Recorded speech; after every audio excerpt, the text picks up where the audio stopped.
Hello everyone, today's video is jam tarts. This is a development of the scones recipe because we are still using the rubbing in method to rub the fat over the flour, which stops the gluten developing and results in a nice crumbly pastry.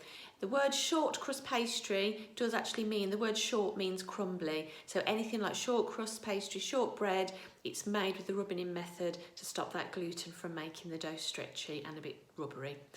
So have a go. I didn't have any cutters for my jam tarts, so we used a glass to cut it out. So you could try and find something if you don't have cutters as well. You can use any flavoured jam. They're really easy. Just be careful when you're rolling out the pastry. The mistake pupils make the most is they don't put enough flour on the work surface so the pastry gets stuck to it.